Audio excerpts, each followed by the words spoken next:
no matter the location. From O-A-K-L-A to L-V, I'm a Raider. It's Raiders mailbag time here, and if you guys don't know, 4th of July, guess what? Happy 4th of July. If you haven't already, go ahead and subscribe to the show where we answer questions every single Tuesday, 6 p.m. Eastern Time, 3 p.m. Pacific. So let's get this first question coming in here on today's Raiders mailbag. Raider Jay, what's going on, my man? Offensive MVP and defensive MVP for the Raiders this year. Who you got? Derek Carr, Yannick Ngakoue. Those are going to be my two selections. Let me know who y'all have in the comments. Let's go to Dakota Haddock. What game are you most excited for? It's going to be a cheesy answer, but week 1. Monday Night Football. We get to see Allegiant Stadium rocking and rolling. I'm going to take it one game at a time. Daniel Keenan. Mitch, think the Madden curse will be true for this season with Brady and Mahomes on the cover? I don't think so, but there's a part of me that really does hope it does happen. And back to the other game, I kind of lied. The Ravens week 1, but also the Cowboys down here in Dallas. I'm going to be meeting a lot of Raider fans down here. Let's go to Cruiser_TM. Any updates on Deablo? So it's actually spelled D-E-A-B-L-O.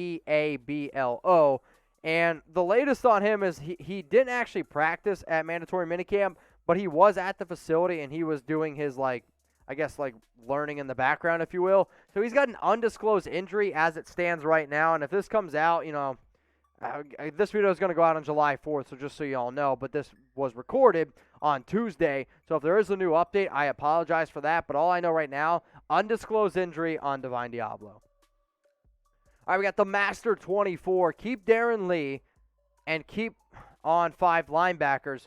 Who will they keep and who will they cut?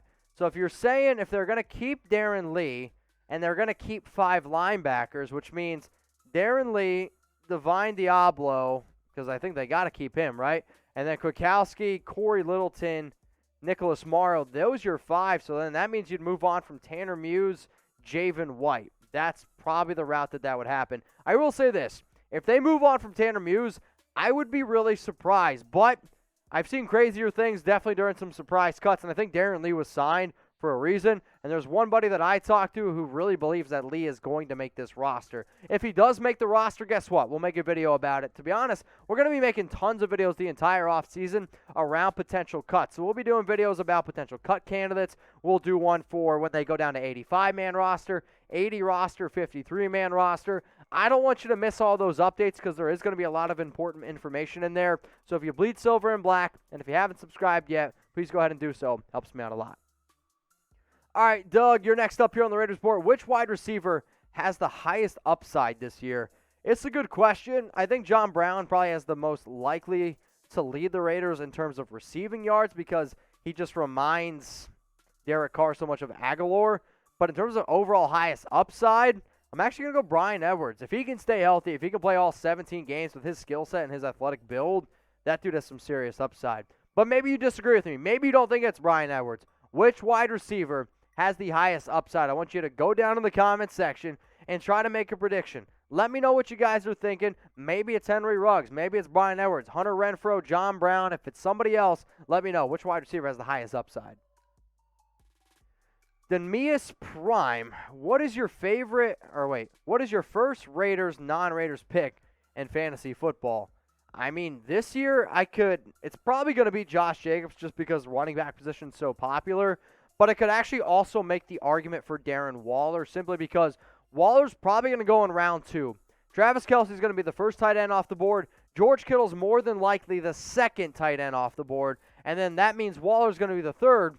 Waller's been able to show that he can stay healthy a lot better than what George Kittle can. And if you're going to get another, over 80 catches, over 1,000 yards, 6 touchdowns from your tight end, that's really important in fantasy football. $20 super chat from Kirk Hall. Mitch, can you give a shout out to all of us fans that remember our last Super Bowl victory? It's embarrassing, but we are defenders of the faith. This is what I want every person to do in the comments, whether you're watching this live or whether you watch this on a later date. Let me know how many years you've been a Raiders fan. Maybe it's been 20 years. Maybe it's been 30 years, 40 years. I had an older gentleman message me on Instagram the other day. He showed me a picture of him and his dad going to the Coliseum literally the day that it opened. Like, that is a Raiders fan for a very long time. I mean, the fact that a 70-year-old gentleman is using Instagram, that alone I'm going to give you a clap for. But let me know down in the comments how long you guys have been Raiders fans for. But Kirk Hall, salute to you. King Ching, I'm all for Bryan Poole. Dude has a massive press. I was going to read that differently. You could fill in a lot of different words after massive, but no, I'm with you. Dude is a great press corner. He can play great up against the line of scrimmage. It's one of the reasons why he has so much success. I want Bryan Poole on this roster. Daniel Keenan, you're next up here on the Raiders Report. Make sure you guys are using hashtag Raiders or you can super chat. Mitch, what do you think of Yannick Ngakoue telling the NFL that him and Maxx will be the top duo? I love confidence.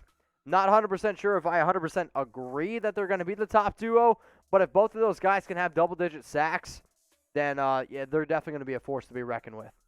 So I love that Ngakoue's hyping up people. I love that Maxx Crosby's doing the exact same thing. If you guys don't already know, the guy who owns Savvy Lifestyle is a diehard Raider fan, and he's definitely going to be going to a lot of Raiders games this year, probably with his very own knife set. So if you guys don't know, Will, diehard Raider fan, and he's going to hook us up with some stainless steel, all black-coated knives, 17-piece professional set, whether you're going to use them for 4th of July, whether you need an awesome birthday gift, whether you're just trying to hook somebody up with some tailgating gear, we got you covered here. It's chatsports.com/knife. And I also know Raider Nation loves a good deal. I do too. Usually $99.99, but we're going to cut those prices down, and we're going to make it $49.99. Jack's getting nervous that I'm going to toss him his knife. Hey, Jack, catch. No, that's all I heard. $99.99 down to $49.99. All you got to do, chatsports.com/knife, 50% off with code 50Raiders. Let's go to Raid the Tape here. Do you think Richard will be cut? I've been saying for a long time that I thought he's going to get cut. To be honest, I even made a show that's giving it 4 Chucky heads, and I don't get 4 Chucky heads wrong often. I believe it's happened only 2 times in 3 years. Richard could actually be one of those that I end up getting wrong. If the Raiders do decide to cut him, they save a little bit over $2 million. Paying your third running back $3.5 million, I don't really like, but they also like him in the special teams game, which I don't really understand how, because Hunter Renfrow is a lot more safer in my personal opinion. But if you do want to keep Richard on the roster, if you cut him, you do still have to pay him like $1.2 million, but then maybe you could actually bring him back for like $1 million and then ultimately save $1 million. So do I think he should get cut? Yes, I do. If I was the runner of Savvy Lifestyle, I also believe that he should get cut as well. Let's go to Tony. Will Mad Max be healthy week 1? Yeah, I know there's some reports out there, and I know he was battling a shoulder injury last year. Apparently he was battling it's called a 180-degree tear. So think of like your rotator cuff 360 degrees, like a circle. He couldn't basically rotate his arm 180 degrees is basically what happened. And he still had a stellar season, but I talked to Max, and he's going to be good to go. Let's go to Bryan Cal. Watch Carr throw to Ruggs on the first play for a touchdown in Monday Night Opener. I'll make you a deal, Bryan Cal. Take a screenshot of this right now. Post it on your Instagram. Tag me at Mitchell Renz 365. If Derek Carr throws a touchdown pass to Henry Ruggs for a touchdown on the very first play, I'll send you $11 on Venmo. So add me on Venmo at Mitchell Renz 365. Let's go to Ayden Rodriguez. Like Gus said, he like Amik outside, and after Casey leaves, you think Amik outside and Brain in the slot. So you're talking about Bryan Poole in the slot, I'm guessing. But in terms of Amik, they tried to move Amik outside because he wasn't having success in the slot. But the fact that there are reports that he could get cut does scare me a little bit. But I'm not going to give up hope on Robertson because this was a player that I really liked when he was first coming out of Louisiana Tech. So this is the part of the show where we're starting to get near the end of this mailbag, starting to get near the end of live. If I missed your question, always remember my DMs are open for a reason. It's at Mitchell Renz 365. I tell people to follow me to stay up to date going on news and rumors going around the Raiders. Plus, we're starting to do a lot more Instagram live. So if you guys want more content around us, please hit me up, IG Mitchell Renz 365. Next question, let's go to it. We got Lil Raider 312. Who do you see as a surprise cut before the 53-man? I think I answered this one earlier, but Amik could be a surprise cut. Brandon Parker. Brandon Parker is going to be my prediction. Also, one of the linebackers, whether that's Javen White, whether that's Darren Lee, whether that's even Tanner Muse, could all be some options as a surprise cut before the 53-man roster. Now, if you guys want to get your questions on the show, use hashtag Raiders or Super Chat. If there's no more questions, then we'll just wrap up this bad boy here. It's all good. Don't even worry about it. But we got 552 people watching, 299 likes. So if you guys could, please go ahead, like the video. So here we go. We got a question coming in now. Name a Raiders breakout candidate. All right, I like this one. I've been thinking about what kind of breakout candidates the Raiders could potentially have. I'm probably going to have a video coming up. If you guys want to throw some ideas of some future shows that you'd like to see on the show, you can go ahead and please comment them below. But I know breakout candidates is a very, very popular one. But please go check out my breakout video on the channel. What up, William? The key to success is our defensive line. Do you see it making the grade to propel the rest of the defense and therefore the team? So I'm with you to a certain degree, right? The secondary definitely is with a bigger concern. But if you can get after the quarterback, the secondary doesn't have to cover as long. And if Ngakoue and Crosby can do their thing, if Klee and Solomon Thomas up the middle, Jonathan Hankins, Quentin Jefferson, Malcolm Koonce, heck, even Carl Nassib, if these guys can play up to their level of competition, then I agree with you. It does start with the D-line. But especially in a Gus Bradley system, it starts with the D-line because he doesn't blitz. They've been, I believe, the Chargers were ranked the bottom 5 the last 3 years in terms of blitz percentage. So he wants to have fresh guys on the D-line. That way you don't have to blitz. That way you can just sit back and try to, protect the rest of the zones. What up, Angel?